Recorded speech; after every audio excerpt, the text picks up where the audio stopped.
Alors aujourd'hui, je vais un petit peu déconstruire des croyances sur le fait de dessiner en 3D. Oui, tu veux dessiner en 3D, représenter des choses qui ont l'apparence de ce que tu vois dans la réalité, des objets, des personnes, des espaces, des volumes quoi. Bon, on parle de dessin en 3D parce que le résultat donne l'impression et l'illusion finalement que ce que l'on voit est presque palpable. Alors pourtant, je vais te dire quelque chose aujourd'hui qui va te marquer si on oublie que l'on dessine sur une feuille en 2 dimensions. Et bien là déjà les difficultés arrivent. Parce que notre cerveau est parfaitement conçu, intelligent, tout ce que tu connais de ta vie, de ce que tu as expérimenté, touché, tu le conçois en 3D. Et oui, et même si tu y penses, tu peux presque voir un objet, le sentir physiquement et être capable d'imaginer le prendre dans tes mains. Mais maintenant quand tu dessines, il va falloir changer ça. En fait, on ne dessine jamais en 3D. Parce que la 3D, c'est faire du volume, du modelage. Terre, argile, plâtre, pâte à modeler. Alors que nous, on n'a vraiment qu'une seule feuille qui n'a que 2 dimensions. C'est donc le cadre de référence. Le cadre de référence, il est en 2 dimensions. Tu auras toujours une hauteur et une largeur, quel que soit le sens de ta feuille, même si la feuille est carrée et même si la feuille est ronde. Il y aura toujours un haut, un bas, à gauche, à droite. Et notre sens de lecture fait qu'on a toujours dans notre cadre de référence la verticale et l'horizontale. Donc ça, il faut bien s'en souvenir. Maintenant, pour dessiner, le mieux étant de partir d'objets concrets, de choses réelles. On parle de faire du dessin d'observation, mais on peut aussi le faire à partir de photos. Les images sont très utiles. Et même quand on part d'images, je vois tellement d'erreurs souvent faites parce qu'il y a justement une clé, la toute première, qu'il faut savoir maîtriser. Allez, j'en parle tout de suite maintenant. Comment commencer à dessiner avec l'œil du dessinateur? Maintenant donc, on commence sur une feuille en 2D et on va observer. Avant tout, on observe, on voit les choses et on les comprend, on les analyse. Alors, devant un objet que tu regardes, il va falloir que tu passes quelques instants sans prendre de crayon dans ta main. Tu vas observer cet objet, peut-être même cette personne dont tu voudrais faire le portrait, et tu vas, avec certitude, être convaincu que tu vois une image plane. En fait, il faut oublier la 3D. La 3e dimension, qui est donc la profondeur, n'existera pas sur ta feuille. Tu ne peux pas traverser ni faire venir en avant. C'est toujours plat. Donc, comment produire cette illusion de la 3D tout en dessinant sur 2 dimensions? Alors là, ça amène en fait les choses à la simplification. Moi, j'adore simplifier et quand on raccourcit, qu'on prend plein de raccourcis, finalement, on en arrive toujours à des bases essentielles.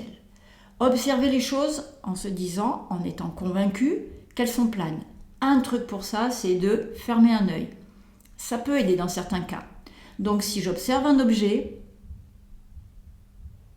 une des clés, c'est de penser ou voir, même surtout voir, que tu es face à des surfaces, formes simples, donc des formes en 2D. Tu les connais déjà. Il y a le carré, l'ovale, le rond, le triangle, le rectangle pas tout à fait, un trapèze, un losange, etc. À partir de là, si tu vois le monde avec de la géométrie, plane en 2D d'abord. Par la suite, bien sûr, on peut ajouter certains effets d'ombrage pour donner cet effet de relief. Évidemment, dans la construction, il y aura donc des lignes dont il faut tenir compte, notamment pour la perspective. Et oui, alors là aussi, j'en parlerai dans une autre vidéo. Dans cette première vidéo, je te montre la toute première étape dans la construction, mais c'est surtout au moment de l'observation. Sois convaincu que tu vois des formes planes, géométriques. Et déjà, rien qu'en faisant ça, tu es confronté à 2 questions importantes. Comment organiser ton dessin dans cette première étape de la construction, c'est-à-dire positionner ces formes dans l'espace de ta feuille, tout en respectant les dimensions, c'est-à-dire les proportions. Donc, 2 choses à faire simultanément, vérifier, trouver, respecter la position de ces formes, les unes par rapport aux autres, et respecter la dimension, pour justement respecter les proportions. Alors, certains objets, c'est pas très grave si on change un peu les proportions, mais quand vient le corps humain, le portrait, alors là, ça ne supporte pas la moindre erreur. Sinon, en tout cas, tu changes le modèle, la ressemblance ne sera pas au rendez-vous et tu as déjà dû rencontrer ce genre de difficultés. Donc, comment faire pour que on n'ait pas toujours le cerveau qui nous ramène et qui nous rappelle que ce que l'on conçoit et voit, c'est en 3D. Le cerveau va vouloir comme quelque part sculpter tout de suite le volume. Et non, on ne fait pas de sculpture. Donc nous, on utilise des lignes qui définissent des contours. Les contours, c'est vraiment pour poser ces simples formes. Ensuite, il y a tout un travail de valeur. Et même le trait va être travaillé en le faisant plus sombre, plus épais, plus clair, etc. Mais au début, on trace, c'est normal, toujours le plus légèrement possible sans trop appuyer, c'est encore mieux pour la suite. Voilà, donc si je te donne à voir quelques objets.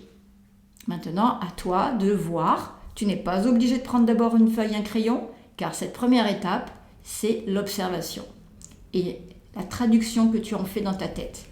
Voilà, alors commençons par cet objet.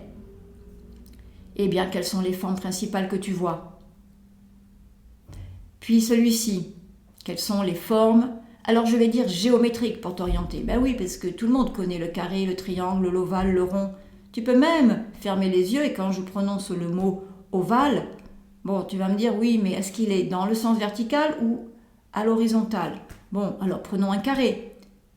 Tu le vois le carré? Oui, de quelle dimension? Ça va dépendre de ce qu'il y a à côté. Dans quelle orientation? Oui, le carré peut aussi, lui, s'incliner et s'orienter dans différentes directions, toujours par rapport à notre cadre de référence.